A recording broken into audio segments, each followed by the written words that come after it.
Hi everybody, welcome to Season 5, Episode 20 of The Hard Truth Inside the Football Industry Podcast with me, Philip Ideson, and Darren MacAnthony, the chairman and owner of Peterborough United. Now, Darragh, you're on holiday, but a win double means we've got to podcast, right? That's the rules. Yeah, well, no, to be fair, I mean, I'm in Dubai on my usual, annual thing with the missus. So, which is great because every time I come here, we seem to win games. So I'll be staying here fucking for the rest of the season. Yeah. You know what I mean? But hence why I'm looking a bit disheveled and whatever. But yeah, I said to Natalie yesterday, I was like, I got to do the pod not because we haven't done them, but I feel bad for the Bradford fans who listen. That Bradford are having a magnificent run. They're finally in a promotion race. And we haven't done as many pods. We've done it for 5 years. We've got a heavy Bradford contingent. And, I don't want it just because Posh is not having a great season. And Bradford's something that, that we don't cover, the glory of Bradford's run. So it was important to do the pod. So I did in between spas, massages, pool, drinking, fucking all the usual stuff you do on holiday. I thought important to get the pod in. So yeah, here we are live from Dubai. So straight back to the pool as soon as we're done. Yeah, I'll be. Yeah. I think I'm out of Chinese called Ling Ling tonight. So yeah, Ling Ling Ling. So yeah, looking forward to that. So but yeah, and to be fair, I've had business meetings. I was actually down in the lounge before, just having meetings with stuff I'm doing out here in Dubai. So it's always like a holiday with work attached to it as well. So it is what it is. And, there is no such thing as an entrepreneur. There's no such thing as a pure holiday, is there? No. And I was approving pre-season stuff this morning for where we're going and stuff like that and whatever with Liz. So it never stops. I'll be speaking to the manager after this as well, just to make sure we're in good shape for Wednesday. So yes, where do we start? Where do we start? Let's start with your win. So an away win and a clean sheet all rolled into one at Huddersfield, who were in the playoffs and are in the playoffs. It felt like it was the Posh of old, from what I've seen. Or it's what is in there that they haven't shown enough of this season. Yeah, I think their manager, fair play to him, gave us credit after the game and said we deserve to win. Because we talked about Steve Evans in the past, and some managers who are like, give it the usual bluster. My manager's always honest. If we're crap and we deserve to lose, he'll say it. And their manager came out and said we thoroughly deserve to win. And I had a great message from one of our podcast listeners on Instagram, and he sent me a lovely big message about how are you guys 20th? It's one of the best teams we've seen play here. And that was nice from a Huddersfield fan. And look, we went into the Lions Den. We're playing at Huddersfield, good crowd away, big stadium, 6 in the league. Yes, not probably in the best of form, but obviously the way we've been playing and the things that have happened to us away from home, you got an inkling against Charlton. There were signs there. The resilience was there. We should have beaten Stevenage. So you're thinking, okay, this away form, can we put it to bed? I think the manager found a formula formation-wise that works away from home. It's like a 4-4-1-1 or 4-4, old-fashioned 4-4-2. And I think you saw the best of us on Saturday. If we played like that all season, we'd have been, usual. But there's no point in I can get excited about a win, but we don't follow that up and win lots of games playing like that. And we have the ability, and I've been saying we have the talent that we can win against anyone and do that. If we don't follow it up, well, then we just shoot ourselves in the foot. So it was one of them where we had the lion's share of possession. We, played our game like last year. We expressed ourselves. We played out from the back. We used our width. Our attackers defended from the front. Our back four defended everything that came into the box. Our goalie didn't have one save to make the whole fucking game. We looked like Liverpool on set pieces defensive-wise, where you had Konate and Van Dijk heading everything out of the box. And people were probably nervous when they heard CJ, our new right back, has fallen foul to the new hamstring injury at Peterborough this year, which he seemed to be collecting like non-stop. And when I got told JD was going in, I had no problem with that. I knew, I'm a big fan of JD. He's been brilliant in games. He's been crap in some games. And here's the thing. Most 18, 19-year-olds start like that. Harrison Burroughs used to come in and out when we won promotion that season, where he was brilliant, he was crap. He was brilliant, he was crap. And because of where we are this season, we have this habit of writing off some of the younger players who are crap just as permanent crap. Yeah. When the reality is the best young players in the world go through this spell where they can be magnificent, they can be subpar, and then they grow into consistency the more they play and what's expected. And, no word of a lie, Fulham bid for James Dornelly the day before deadline day. He's in England under 20. I'm not trying to sell him. And I turned the bid down. Because even though we got CJ, who's an amazing right back, I felt that position finally we're going to have two amazing right backs. And he showed, as did Harley Mills, against Cheltenham 2 weeks ago when they came on at half time, that although they've been great and crap in games at times, when we need them, we can count on them. And I love those lads. And we as a club, and I include me included, and fans, coaches, maybe have to be a little bit more Paul's offish when they have a bad game. It doesn't mean they're a bad player. We have to persevere. What's the point in having a Cat 2 academy? What's the point if you don't give that little bit of flexibility to your younger players? So he came in and he was fucking magnificent. He was magnificent. He made one tackle that was right after half time. They broke on us, got through. They were 2 against 1. The ball was put across the box for a tap in, and he came from fucking nowhere and made a tackle. He bombed forward. He was magnificent, and I know he can be magnificent. The challenge to us, to the coaches, to the player, can you find consistency to be like that 9 times out of 10 instead of 5 times out of 10 games? That's where young players can be great for 5, bad for 5. Can you now go to 6, 7, 8 out of 10? Play like that, and that's where you build your career, and that's where you go higher. That's the challenge to a young player. But he was so I mean, you're away at Huddersfield, he just came into the team. It was almost like, as well, my wish that I think he's improved watching CJ play at right back on how to defend and what to do, and all the reasons. Anyway, I have to say, look, the back four were magnificent. That was Oscar's best game since August, I think, the Swede. Sam Hughes, fantastic. Fair play, Jed Steer. Maybe I, like others, I thought he was never going to play for us again because he hasn't. But fair play, the manager's brought him in the last few games. I think that's the Jed we signed last summer. We found him. He's maybe found himself. He was leading. He was collecting everything in the air. His distribution was suddenly. I think he's obviously watched, 𝗛𝗿𝗱 the way he's distributed the ball quickly, and Jed's found a gear that maybe he's never had in the past because his distribution was like, let's get us going. You had Ibby and Keane, who again have been probably written off by fans as bad buys this season, playing out wide. I can compliment their attacking work, but the defensive work's superb.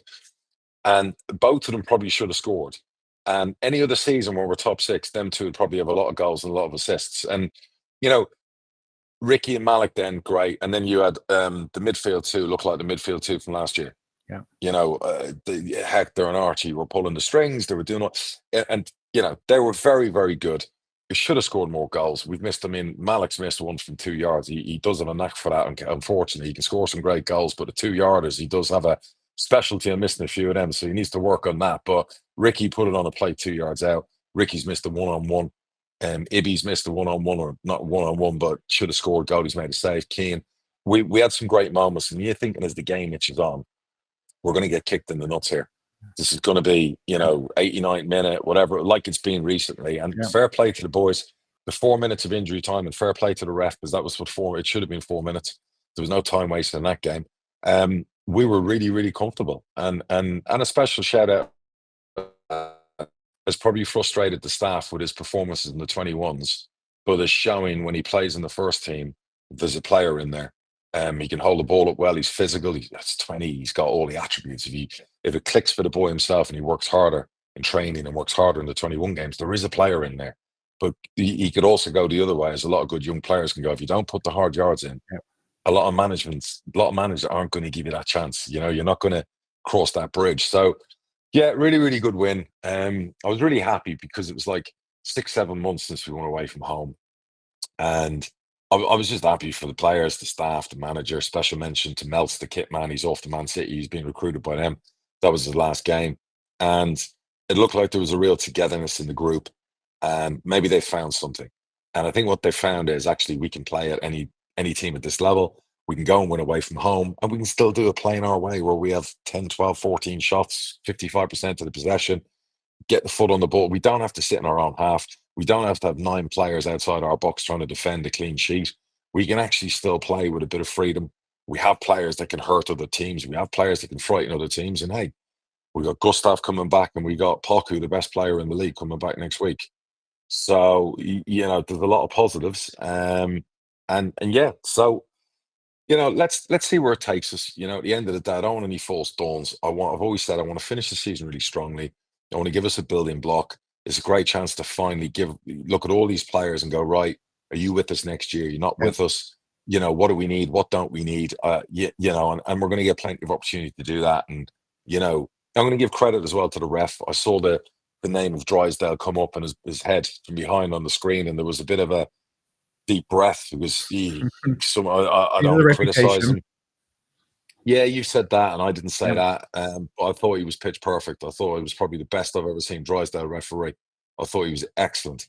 He didn't care who the away team was, the home team was. He refed it right down the middle, 50-50.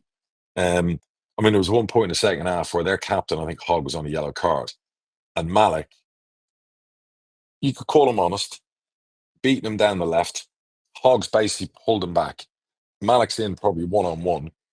If Malik goes down, it's a yellow card and a red card. Yeah. And Malik being naive and young, 9 out of 10 teams in our league, that winger would have gone down, and they'd have been down to 10 men. Malik keeps on his feet and keeps going. Do you know what I mean? So fair play. And I'd imagine the ref would have given him a yellow and he'd be off. But I thought he was excellent referee. I couldn't. There was no fault in that. So onwards, upwards. That's the way I look at that. And let's see if we can kick on and we go now to the mighty Wrexham on Wednesday, and that's going to need another big. But if we can go to Huddersfield, who were in the Premier League 3 or 4 years ago, just come down from the champ. I don't care who we play on Wednesday. We should be able to go there and play with the same confidence, gusto, freedom. Yes, we'll have to make changes because of players are cup tied or whatever else, but it doesn't alter the overall 11 in a big way. We should go there with confidence and go there to try and win. So that's the only way we're going to defend this trophy, is we're going to have to go through Wrexham and Birmingham. Yeah, right. And then you've got Shrewsbury at home on Saturday. Sure. Which is it's just turned into a big. Well, every game's a big game, isn't it? But I think that I agree. I don't get Huddersfield counts for less if you don't go and beat Shrewsbury. You're absolutely right. No matter who we play at home, we have to follow an away win with a home win. Yeah. Everyone will talk about 6-pointers. No, I don't look at it like that. I look at it like we got 14 games or whatever left. How do we pick up 2 points a game to go into next season in promotion form? I've always looked at it like that. I know everyone else looks at it a different way. It's not that I got my head in the clouds. I understand the severity, the danger, and all of that. But I also have an infinite confidence in my group, my management group, my players, that if they put the right application into games, we're a 2-point a game team.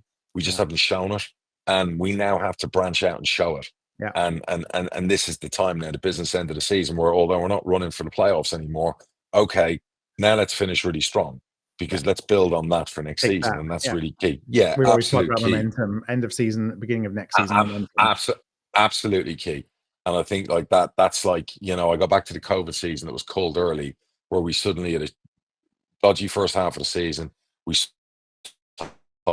before the COVID vote wiped us out of the top 7, but we were the momentum team going into that last 9-10 games of the season. So then we used that in the following season to win promotion. So can we now use this as a springboard to go on a run, be that one of the form teams in the league going into the summer, make the adjustments in the summer in the areas we have to, and then go, right, let's have some of this and go at it with the next gen of players who will be a year further on, battle hardened, mentally hardened, and ready for it, and tweak some of the stuff that have led to injuries this year and fix all those things off the pitch.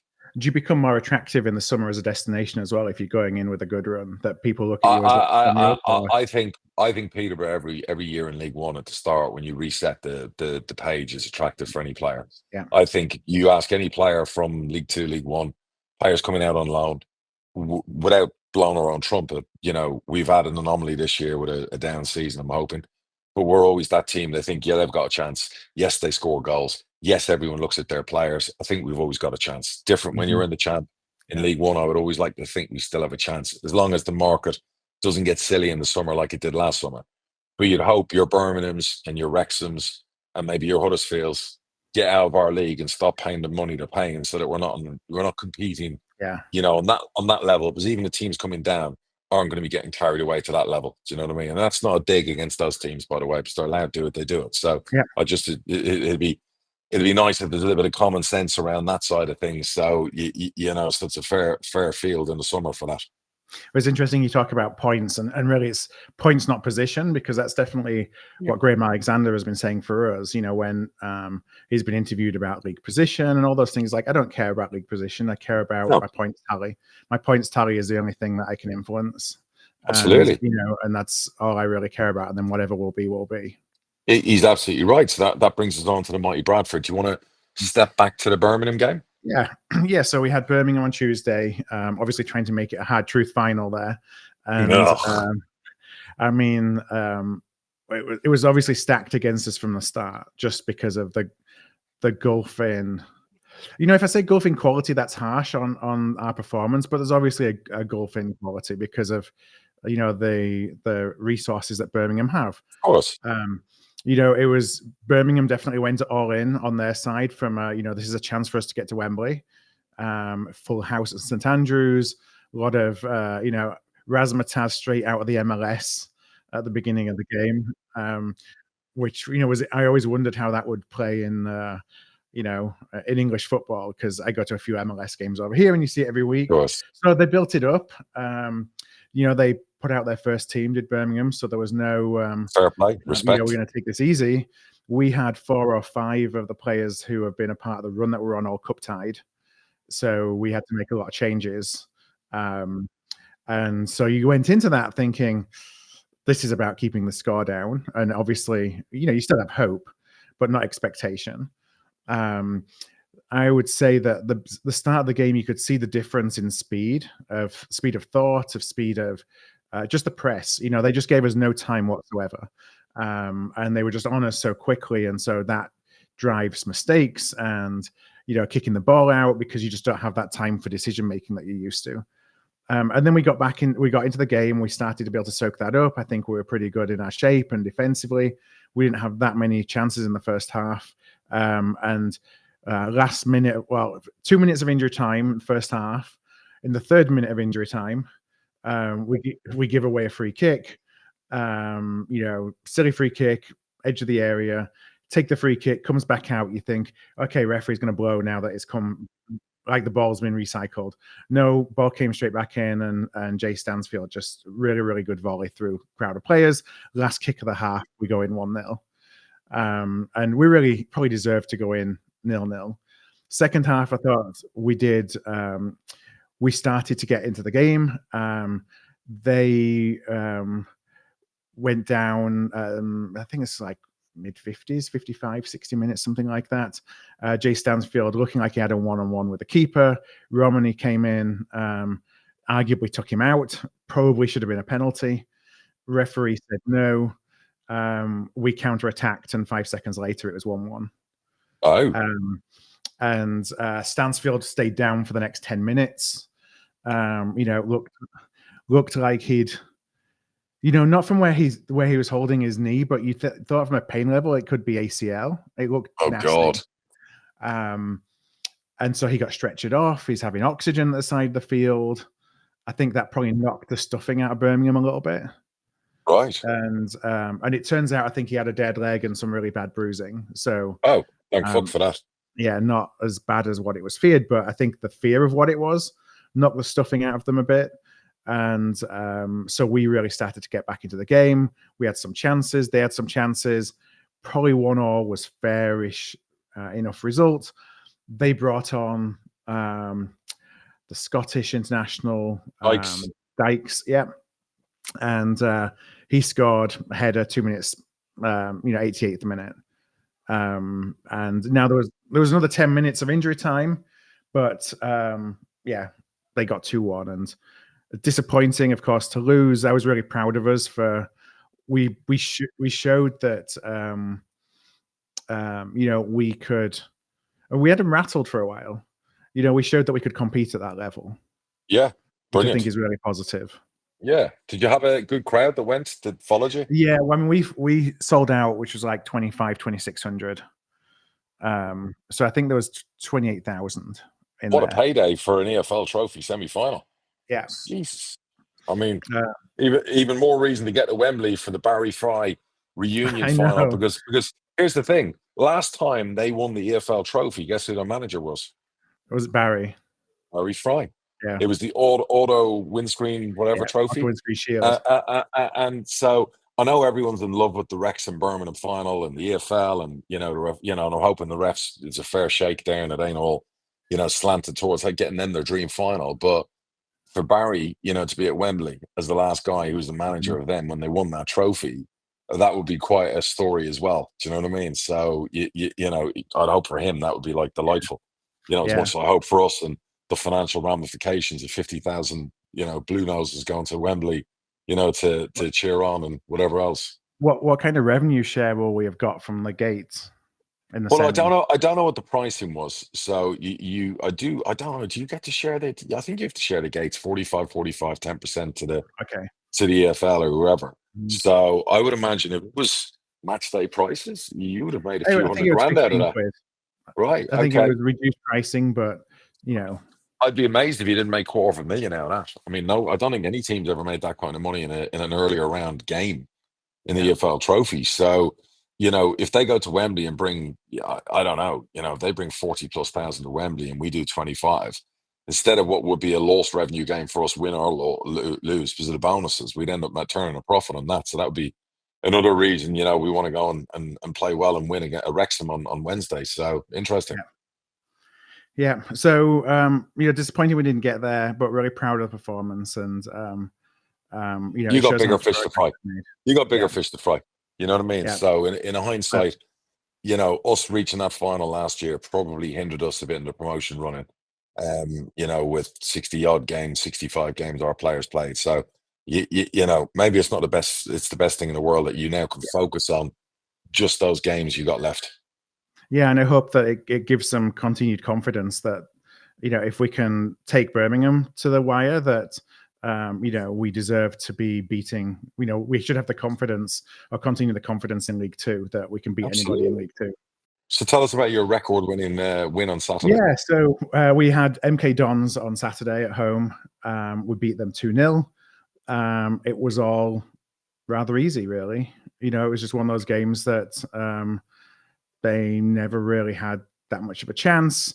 Took a 1-0 lead through a mistake on their side, made it 2-0 second half.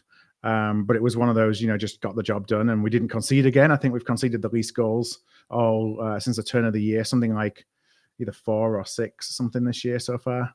Incredible. Which I'm not really sure where that came from. And wow. 9 in a row at home. So that's the joint record for us. First time we've done 9 in a row at home since the 50s or 60s. And then if we get 10, that's a club record. Who are you playing for 10? Cheltenham, I think it is. Okay. It's on, baby. It's on. So Yeah. what game are we predicting and what month for the promotion win for the securing promotion? What are we looking at? I'm sure you've started reading the fixtures. What are we looking at? You know what? Two of the last 3 fixtures are away at Doncaster and away at Chesterfield. Ugh. So, right. Knowing us, if we do it, it'll be last day of the season. Although you would like it to be. I mean, it's close, right? At the moment we're 5th. You have. Let me just go and grab the table. For how close and bunched up it is, we've got so Walsall 66 points. I think it's Doncaster 58, Wimbledon 57, Notts County 57, us 57, Port Vale 55, Crewe 52. And Port Vale got a game in hand. Doncaster have played a game more. So it is still anybody's, but we're the form team out of all of those. I mean, who knows? But I mean, I'm confident that just keep on winning. That's all we got to do. I mean, who you all got we next? Got to do. Make it sounds easy. We have Bromley away and then Salford away. I think it actually might be Salford first. Oh no, Bromley's probably Tuesday. Bromley's tomorrow night, I think, and then Salford away on Saturday. There we go. So 2 away games. The Bradford pajamas are going to be on again. The excitement. It's nice to go into games expecting to win. I mean, even if you don't. It's fantastic. It's fantastic. Listen, kudos to you, to the club. Well done to everyone there. Finish the fucking job off. You know what I mean? Yeah. So you're a Goliath in League Two. Show people why you're a fucking Goliath. Win out, fucking win that league, and get into fucking League One. Do you know what I mean? So that's what's got to happen now. That's got to be the mindset. So they've obviously found something. They're obviously resilient. They're obviously defensively incredibly strong. You've got the squad now. Start putting people away. So it's there. Yeah. It's right in front of you now. It's there. And all the recruits in January seem to have strengthened us. Good. All the loan signings. Good. You got the young players who are getting that consistency you talked about before that, are now the first players on the team sheet. And, absolutely. It just feels like it's different this year. Good. Well, listen, What a turnaround, you know what I mean? So long may it continue. So you know, and maybe next year we'll have the hard truth final next year as we, Mhm. you know, try and win a three-peat, you know, at Wembley. That's the Yeah. dream. Yeah. So so far so good. You know, and I was reading something. There was a stat that was doing the rounds on City's Twitter about the fact that we'd only been promoted 8 times, I think it was, in 122 years in our history. Right.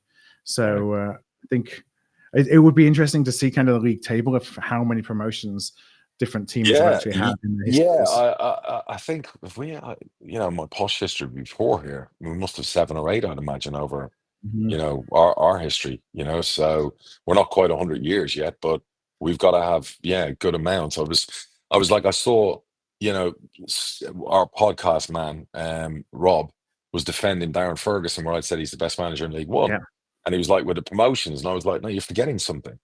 Not only has he won 3 promotions from League One, he's won 2 EFL trophies. That is our FA Cup for our league.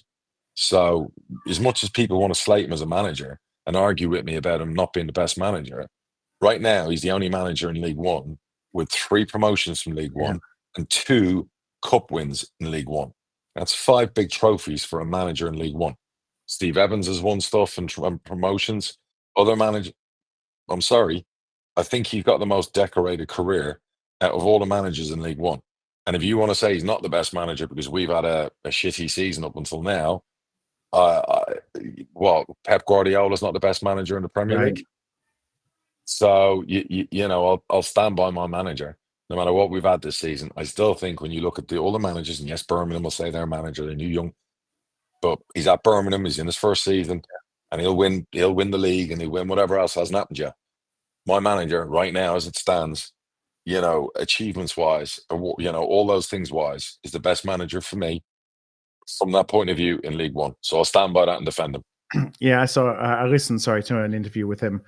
I don't know if it was before or after the game, where he's talking about, you know, how he recognizes that his situation is different than some of the other managers around the country, and that he has that security, you know, and what that allows him to do, or the confidence that gives him, and obviously knowing that Sure. no one's immune, but Course. you know, he doesn't have to stress about the next result so much about it being, you know, he's gonna No. lose his job over the next result. No, my manager would be the first to ring me and go, "They're not playing for me." Yeah, You know, at the end of the day, he'd be honest enough. You know, and you know, managers get fired, yes, because of results. I understand that, but I've been around 19 years, so it's not just results. You look at all the things around it. And I'd heard, I never got the interview sent. Phil's been ill, God bless him, so we'll send him our best. So somebody at the club in his placement forgot to send me the manager's interview at BBC before the game. It was yeah, a pre-match thing on the Friday or Thursday. And he is right in that regard, but he'd be the first to go, dressing room's not listening to me. This is yeah, happening. Did it. And he's done that before. So I've got no problems with that. I know everyone changes their manager. I think he's the only one in the bottom 7 who hasn't been fired. And, you know, the rest of them have. And Cambridge have done it. And they got the new manager bounce. And, you know, lots of the other clubs. But yeah, I've always said this, though. I feel I've got the best manager for the players we have and the way we are as a club. I haven't changed in that opinion. yeah. I mean, he was talking as well about the differences between now and when he resigned in the Championship, you know, Yeah. and his feeling in the Championship, there was 14, 15 games to go. He just wanted someone else to have a go to see if they could, you know, have a better impact, a better result than what he could do. Darren sees this as a challenge. He wants us to finish strong and he wants to win a promotion next year. So, you know, and he wants to show he can do it with a new squad again of players after last year. And, you know, it's been very challenging for him and his staff, for all of us this season. So I think he wants to break through the other side of that and show what a good manager he is, whereas a lot of managers that probably lose it by now and, you know, whatever else. So, yeah, I've no qualms about him as our manager and what he does. So, you know, I'm always appreciative. We're not always going to agree, but at the end of the day, you know, that's healthy, and that's Yeah. what makes a good relationship. So there's a couple of things outside of Posh and City that I wanted to touch on. The first one was all the goings on at Man United and Ineos emails asking for things not to be leaked, more costs being cut. I mean, is this? It seems from the outside it's a lot of short-term thinking going on here, or have they? Or do you think they've overspent so much over the years that it's the footballing equivalent of your mate's Doge over here? I knew you'd bring up the Doge thing, and you know, you Democrats in America think 50 billion is just a small number, but when Donald Trump revalued a property for 100 million, it was a big number. So you do tend to swing your mind in roundabouts about stuff like that. Don't But we all? no, as a US taxpayer, and I pay a lot of tax, I just paid another 380 grand the other day. You know, I'm a bit hesitant to see my money gone out on such shit things as Sesame Street being filmed for Afghanis, or another 100 billion to your mate in the Ukraine while you wear your little pin. You know, that's now been turned into a grant instead of a loan, according to him. But anyway, let's not get on about politics. I am absolutely all about auditing, all about, you know, wastage, particularly after, you know, what I've now learned about what's been going on in the States for the last X amount of years. I think there's nothing wrong with it. I think if people have a problem with it, I think they're the ones who have something to hide. And I do believe that. I think if people protest too much, they do have something to hide. I think Ineos, you know, because of how badly it's gone on the pitch, it's backfiring on them. I think it's something they always wanted to do. I think they've gone into a massive organization and gone, well, you know, has there been wastage? You know, has there been areas where money has just been, you know, you can't excuse poor leadership. And if an organization, whether it's a business, whether it's a government, whether it's a football club, is basically just shit, wasting money down the shitter, and have the attitude, well, it doesn't really matter, and it ain't going to really make much difference, and well, where does it stop? And I'm of mind of that as well. We've wasted some money since COVID, and we've done things. And I've said to my CEO, and I've said to my CFO, you know, we had X amount of employees in our promotion season after COVID or before, and then we've had more employees ever since. But we're now 20th in League One. So what quantifies as common sense? And I get inflation, and I get you've got a fucking Labour government who just want to rinse anybody with money and want to fuck everyone in their sight, like football clubs, like they've done with the new national insurance nonsense. So again, we're paying out more money, and people could lose jobs because of that. Why not just be transparent? So I don't like the fact that, and it really pisses me off that you've got employees leaking emails, just like you've got government employees crying and bitching and leaking emails and leaking stuff and leaking whatever else. That pisses me off, because at the end of the day, take pride in your job. If you don't like who you work for, if you don't like who you're taking orders from, whether it be the CEO of United or Elon Musk, fucking resign and walk. You've got options. Walk. You don't fucking like it, walk. At the end of the day, if you want to bitch and moan to a journalist with a bias, well, then you're in the wrong job. And really, we're going to weed you out. So, you know, I don't want any time at people to lose their jobs if they've worked really hard at their jobs. But if you suddenly find, if I suddenly woke up tomorrow and found, I don't know, my media department at Posh had 5 people 2 years ago and now has 10 people, but it's having the same impact it had 2 years ago, and there's no real uptick. What do I need the 5 extra people for, Phil? So, you know, I have to be sensible. You know, my board has to be sensible. My CEO has to say to me, "Oh, Darragh, we brought these people in because." I'll give you an example. I sat down with Alex in commercial last summer and said, "You don't have enough people working for you." And he was like, "What do you mean?" I said, "There's only 3 of you. The Bobby, who you've just brought in." And I said, "And you're breaking records and you're smashing records and you're bringing in new clients. Well, what have I got an extra one of you?" I said, "You know, what if we hire another 2? Well, that." And he was like, and I said, "It's an extra set of hands. It's an extra mouth. You know, if commercial's ramping it, keep going." And we hired more people. And that commercial department's broken every record in the 19 years I've been at the club. So that was an investment, because it was bringing in. My manager came to me and said, "I need an extra set of hands in sports science or an analysis or whatever else." Great. If that means it's working, and that means we have less injuries, if that means our analysis in games I'm all for it. But if it goes the other way, I'm like, nah, fuck that. That has to go. So I can't comment for Man United, and I'm not defending the big guy. You know, at the end of the day, I think sometimes it's a nothing burger that the press love to jump on. And we know, living in America, the press on both sides love to jump on nothing burgers at the best of times. And it's overkill and whatever else. But the truth is always somewhere there in the middle. And, you know, no matter what side of the spectrum you're on, there has to be an element of truth that changes need to happen. Would you agree with that?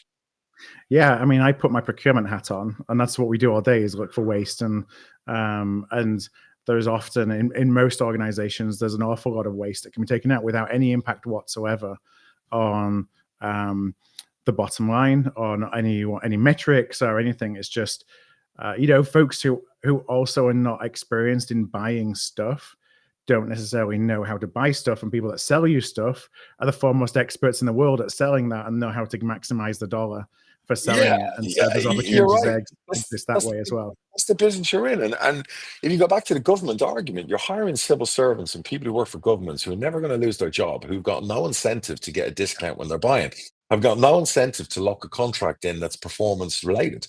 You know, they're not incentivized. They've had jobs for 20 years. A lot of them aren't even in the office, as we're finding out in America. They're not even going to fucking work, and they've got other jobs. They're just collecting their checks. So at the end of the day, I've always been about incentivizing your staff, making sure people are doing a job with a goal in sight. And if you're working in a job where there's no goal in sight, and you have that attitude that 50 billion is no big deal, or 100 grand's no big deal, or, you know, small fry, you're just going to waste. And you're absolutely right. You are in the business. I mean, governments all over the world should have procurement experts advising on how to train and teach their staff. They do, but they don't. You know, I think I could argue for the next hour about the effectiveness or lack of in certain. There's just pockets. It's very different in some organizations than others, so it's very hard to generalize. But you know, there's often still waste. There's waste in public sector, you know, organizations. There's waste in private sector organizations for sure, without a doubt. So I think we're living in a time of austerity because of inflation, because of all the things we see, because of the effects on our life. And look, you know, I'm always look, forget whether I'm on the right and you're on the left. For me, it's just a common approach analysis on everything, common sense approach. And I look at it with my common sense hat on and go, you know, and I get people will argue about sending money overseas to help this cause and help that cause and help this cause.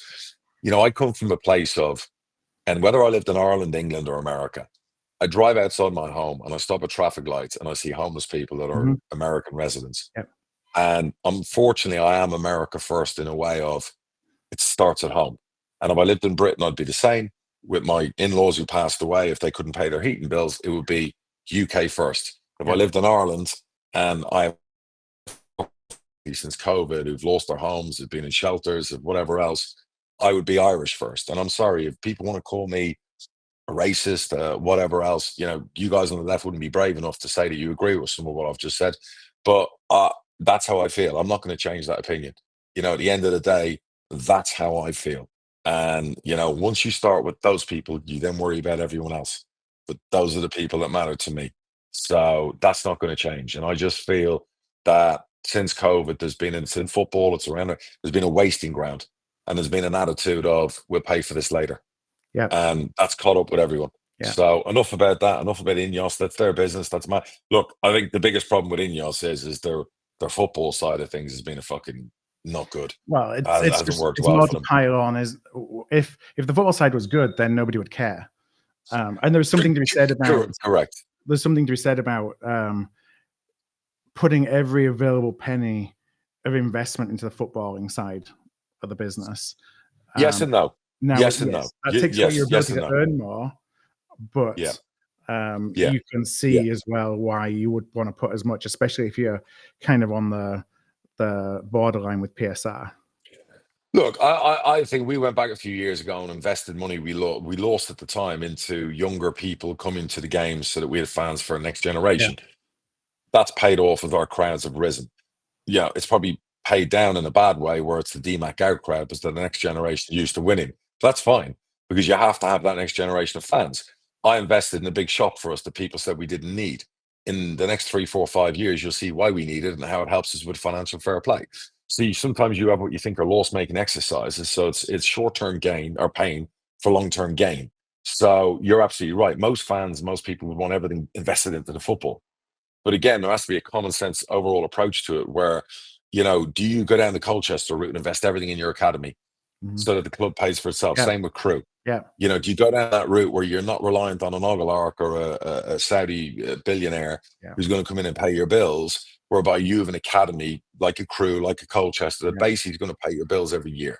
Yeah. Exeter. You know, they're right, Exeter. And right. So there's your football argument right there in a way, you know, versus what you're doing like in government and stuff. So it's an interesting debate. You got people like Kieran Maguire who are a lot more educated than me and you about talking about football finances and, you know, where clubs are wasting money and where clubs are wisely spending money and investing in the future and the infrastructure and we spoke last time about stadiums and the spend on Yep. stadiums, because down the line you're going to earn a lot more match day revenue. And or you could argue that Liverpool, 5-6 years ago, their owners who've been criticised for not spending enough money spent hundreds of millions on expanding Anfield, expand a new training facility, improving their academy.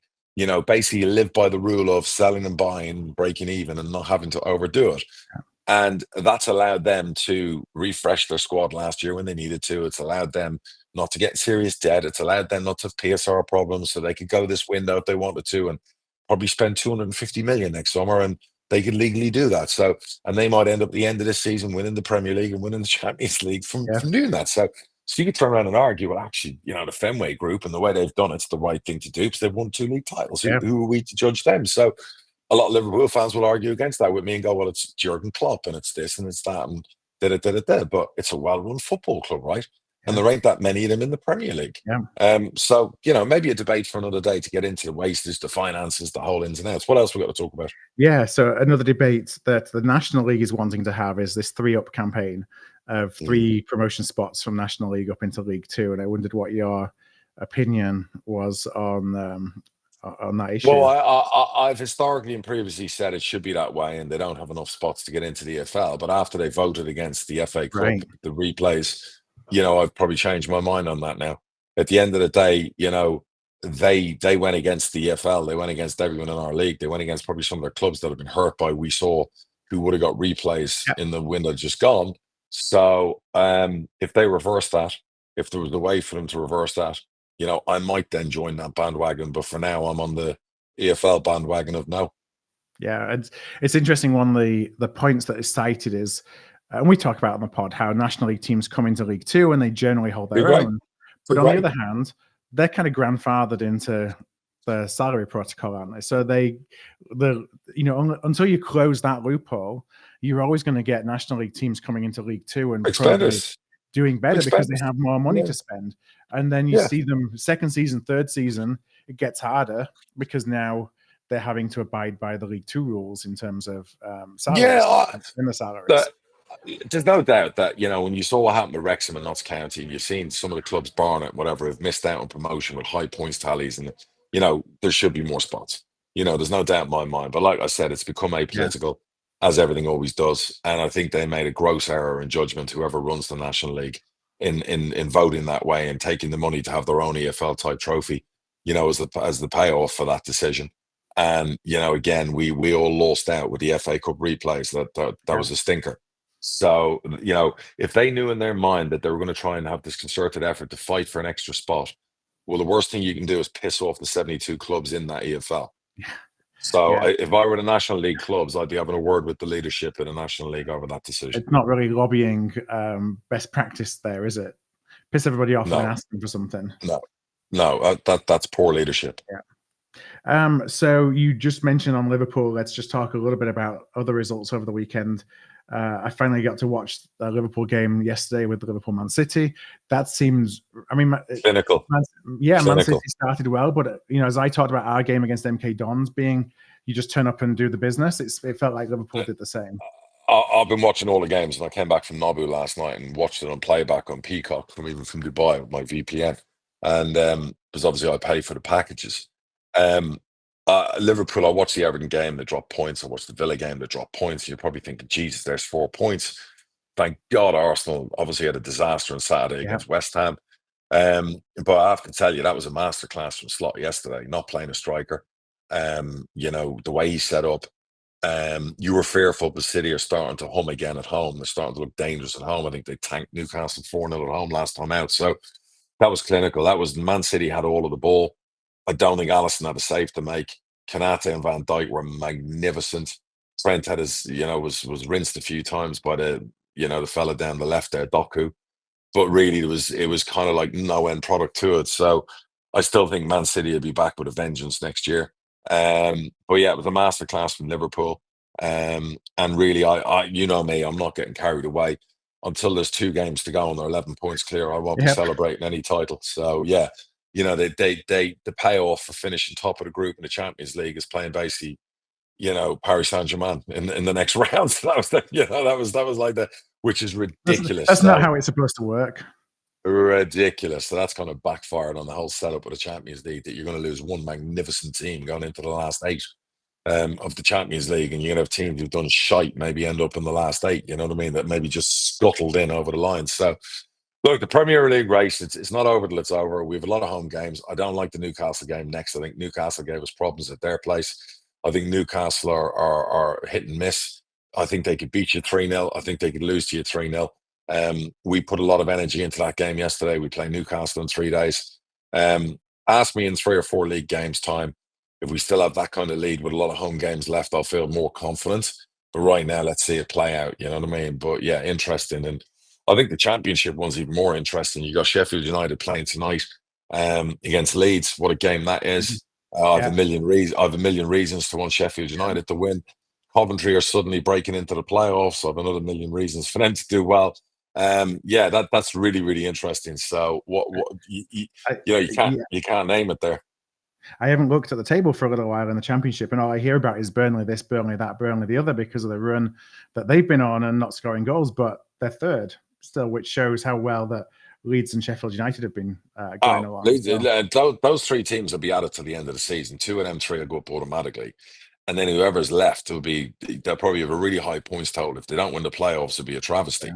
So it's fascinating, really. What else is happening in the Champ? And Blackburn lost their manager to Derby. John Eustance went. Which, you know, I certainly understand for personal reasons, but for footballing reasons. I heard the interview with him when he was still at Blackburn, and from that interview, you kind of knew that he wanted to go. So listen, fair play to Derby. It's an ambitious move to go and get him. He's done great everywhere he's been, to be fair. You know, Blackburn they lost a really good manager there. I couldn't believe they allowed that to happen. I couldn't believe the compensation was only like 500 grand in his contract, because usually you have a lot higher in the Champ, you know, than that. So that kind of surprised me. So it'll be interesting to see who he gets on at Derby and if he keeps them up. So they've had a horror run since Christmas. Yeah, as you say, there's such a gap between the top 3, and then, well, Sunderland, there's an 11-point gap between Sunderland in 4th and West Brom in 5th. But for that last playoff spot, looks like West Brom, Blackburn, Coventry, Bristol City, Watford, Norwich. I mean, it's pretty wide open all the way down to there's a mini league. There's only 7 points gap between the playoffs. There's a mini league in the final run-in, so it'll be interesting, you know. And I think what you're seeing in the Premier League relegation zone is now the disparity between the Premier League and the Championship is really starting to go like that. Yeah, I mean, it's like you know, I'm amazed how this year, how badly they've struggled. And fair credit to their owners. I mean, their manager's kind of like, he hasn't really been criticised, has he? But I mean, they've spent over 100 million. So I really expected them to be. You know, to be up there. Does it take even more than 100 million now? Yeah. Well, I don't know, because I love the signings they made. I looked at all the signings they made in so many key areas, and I thought, oh yeah, they'll fly. By Christmas, they'll suddenly catch on and go bang, bang, bang, bang, bang. And when I see them losing games 4-1 or 4, I'm kind of like, ooh, you know, they need to start winning. I know they keep them because they'll be guaranteed to win the Championship next year. You know what I mean? So I don't think it'll be the end of the world for them, but I kind of favoured them to not be struggling with 2-3 months to go. So maybe it'll turn around. I mean, I think that they realise they've got a strong manager, and that they don't want to just, you know, how many years has gone into building the club and the culture around the manager, and then you just knee-jerk reaction, you know, and so many clubs just do that. They're just trying to set the manager. They'll win the league by 10 points in the Champ. They've got some of the best young players. They've bought some terrific players that'll excel in the Champ. Maybe they'll be a lot stronger the following year in the Premier League. So they've now got wealthy owners. They've got everything set up there to go. They'll be just gutting for their fans after that little fairy tale run. Suddenly, you know, it's where you want them to do well, but you want those fairy tale runs not to end. You want them up there. You know, look at the effect Luton has had on Luton, but you know, that's probably from lack of investment when they were in the Prem.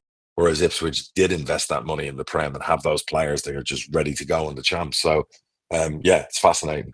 I mean, on Luton, momentum can also work in the reverse. For us, when we were in the Premier League, it took 8 years. We were Premier League back down to League 2. Yeah, you know, it's hard horrendous. It can happen. While you take the momentum on the way up, it's hard to arrest it on the way down as well. But Luton didn't spend 100 million in the season they got relegated. You know, Ipswich spent 100 million. Like Luton probably didn't spend more than enough. Do you know what I mean? So they started spending at the end of the window just gone to try and finally rescue the scenario where they are. I'm amazed, the new wicket manager. I thought he'd hit the ball running there, because I do think Luton have got a good squad. So I'm really, really surprised. I watched the game against Watford yesterday. And I'm like, wow. I'm just like, they've got issues like we all do, I guess. So who knows? Mm-hmm. So when I go into League One, the thing I want to just ask you about in League One. So I look at the playoffs right now: Wrexham, Stockport, Huddersfield, Leyton Orient. Obviously, 3 of those 4 relatively recently in League Two. You could argue Wrexham, different case with money. I know that a lot of money has been put into Stockport, but for a team coming up from League One, from a team coming from League Two into League One, what kind of advice do you give them to, how do you maintain that League One and then push on at the top end of League One in relatively short order? You have to invest. A lot of the teams who usually come up don't do that well. It's only been recently with your Wrexhams of the world and whatever else. And, Leyton Orient have taken a couple of years to settle in, and their recruitment's been magnificent the last couple of seasons. So fair play to Martin Ling there. Stockport, serious money behind them, the guy there. I know the wages they pay. So I expected them to be up there this year, and they've had a magnificent season. I look at, a lot of the time the teams who come up from League Two, you can see it. It's still the Crawley this year obviously struggled. In previous years you've had Crewe struggle, you've had Exeter originally years ago struggled and went back down, and now they're kind of cracked the code and they're staying in League One. It's not easy, because League Two and League One, the difference now in wages, there is a space, so you'll be coming up obviously optimistic with Bradford, but you'll have the gates. So the gates will allow you to spend on the wages. You'll be fine. You'll do well in League One. But I don't know, say if Bromley went up, or let's say, I don't know, name another club, that you think would be a shock for them to go from League Two to League One. They're going to struggle to pay the 3, 4, 5, 6 grand a week to make them even a mid-table League One side. So your recruitment needs to be fucking nailed on. Otherwise, you're going to have issues. So let's go into League Two a little bit. We talked about us at the top end. At the bottom end, Carlisle still struggling. Brought in Mark Hughes. I'm not sure if we talked about that since he came in. But, no. How did he get on the first couple of games? Well, their form, he's drawn the last 2 by the looks of it. So their form now is lost 4, drawn 2 of the last 6. So 5 points adrift of 22nd at the moment. And you tell me, he was your old manager. Does he keep them up? I think that no. I don't think that he makes a difference. The reason why I say that is that the only way for him to make a difference, in my opinion, in the short term, is he comes in and everyone's like, wow, this is Mark Hughes. And so he kind of, galvanizes the training ground. The players feel like they're going to try harder because they have Mark Hughes managing them, and they feel fortunate that that's happening, and it gets you that short-term new manager bounce. That's not really happened so far with a couple of draws. I think that's probably the best chance they have. So if they don't get 2 or 3 wins in short order as part of that new manager bounce, I think that they'll struggle. Mark Hughes, what we learned, he's what's the best way of putting it? Like, he's a match day manager. I think he leaves pretty much everything else to Glenn Hodges, his assistant. And he has the thrill of showing up on match day, and there's a crowd, and there's a field, and there's a game time, and that's what he thrives for. So I think for us, it felt like he was maybe a bit absent the rest of the time.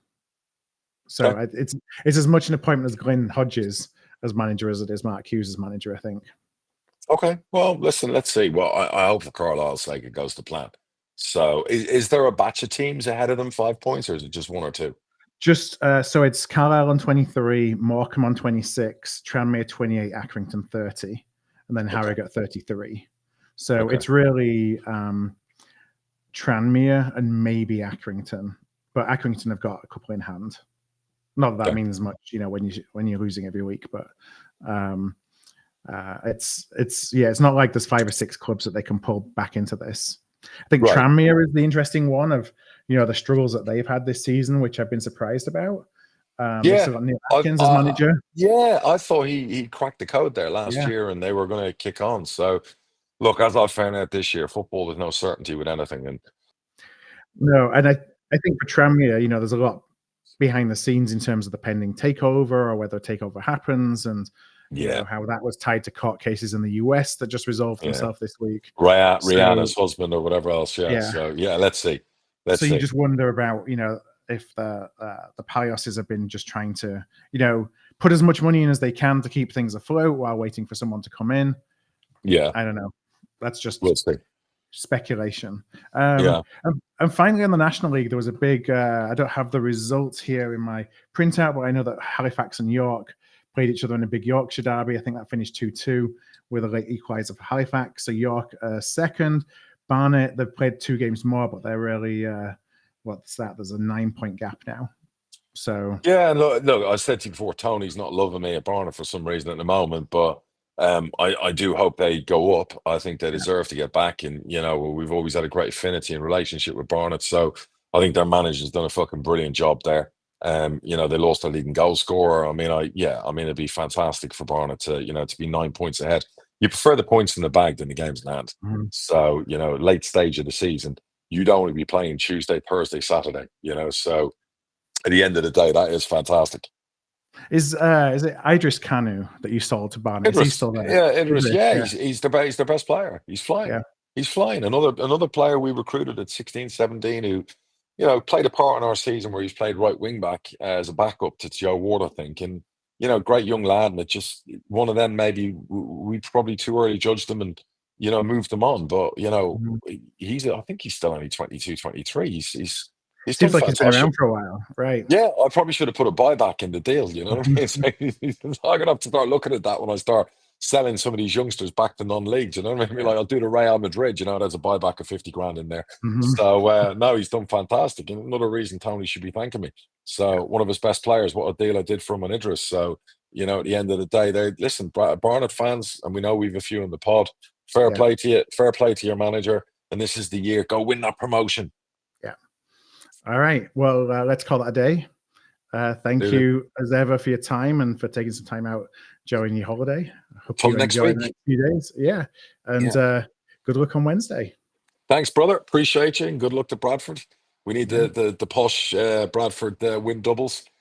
Plenty of them in a row. So I've been asking for that all season. Please. I was going to go and see. I didn't get around to it to count how many win doubles we've had this season, but they're relatively few and far between. I think. That's our fault, not yours. So it's usually the other way around. Can we have a season where we both just win like shitloads of games? Yeah.